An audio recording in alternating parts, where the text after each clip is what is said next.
Hey, welcome everybody who's watching on the replay. Welcome everybody who's watching on Facebook and on YouTube. Thank you to the live Periscope audience. Hello, DLP and Yin Ling. Thank you for joining. Thank you for the hearts already. I appreciate it. This week we are talking about dreaming, and we are on we're on day number 3, and we're going to be looking in chapter 40 of Genesis and looking at Joseph. Okay, hey Lynn, thank you for joining.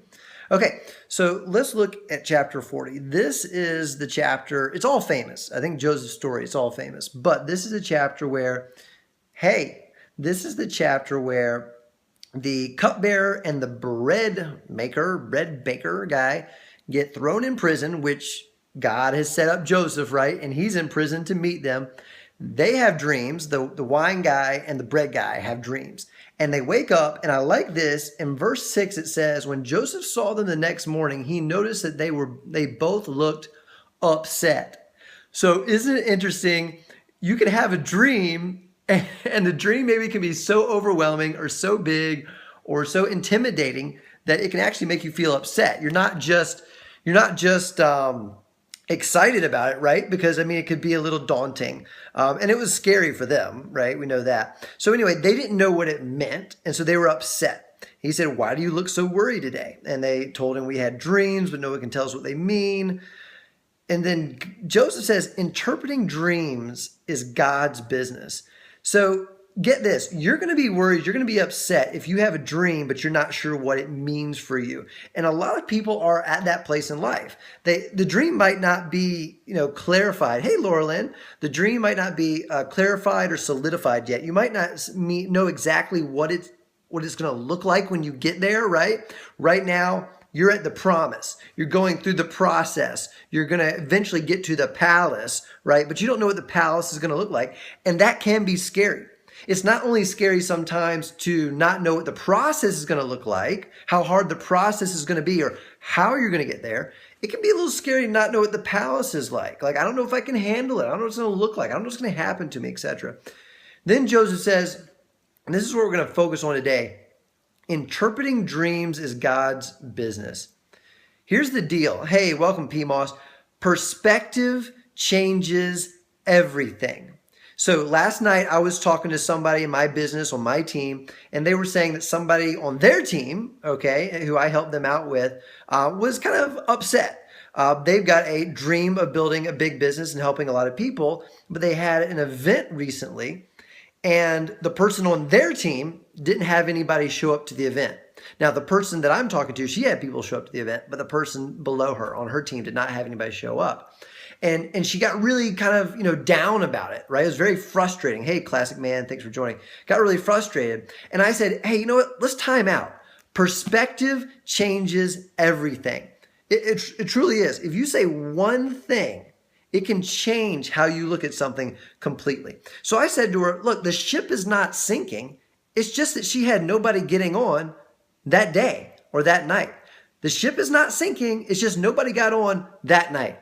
As soon as I said that to my friend, she had an aha moment. She was like, oh my goodness, write that down. That's so good. That's true. The ship is not sinking for my person in my business. It's just nobody got on the ship that night. People could absolutely get on the ship tomorrow. The ship is still here. Okay, so that might sound really small to you. I don't know. But the perspective is so key. So here's what I want to leave us with. We've got these dreams. We're gonna call our dreams the palace. We're at the promise. The promise is the dream has been given, but we're not living it yet, okay? It's in here, it's not out there, okay? We're going through the process to get there. Here's what I want to suggest to you. Every morning, every evening you lay your head on that pillow, every morning you wake up, okay? You need to ask God for a new interpretation of your dream, a new perspective on your dream. And I don't mean a new one like different from the one he gave the day before necessarily, but I'm saying that morning being able to interpret is a blessing and a curse at times, or so it feels. Yeah, I think so. Discernment, insight, right, Elin? So Elin is saying being able to interpret or having the interpretation or understanding can be a blessing and a curse. And that's totally true. Sometimes it's a little easier to not think too far ahead, right? You want to just think about today. But what I'm also saying is God just needs to give you an encouragement that day. God needs to tell you, hey, I'm the dream giver. I still see and know where I'm taking you. You can hold on to me. We're going to get there together. You need that every morning and every evening. And God's going to give you the best one. But if you can also find other people, like the cupbearer and the baker, they found Joseph. If you can also find other people in your life to give you that encouragement every morning, every evening, here's a suggestion. Go out and find an accountability partner. It might be your spouse. It might be your best friend. It might be somebody. Go out and say to them, hey, every morning I wake up, every time I go to sleep, I want you to just text me or call me and say, you're on your way. You're from the process to the palace, from the promise to the palace, and you're going through the process. Be a Barnabas. Amen. Be an encourager. That's right. Find an encourager, but you have to ask for one, right? You have to set that up. It's okay to schedule it. It's okay to arrange it, right?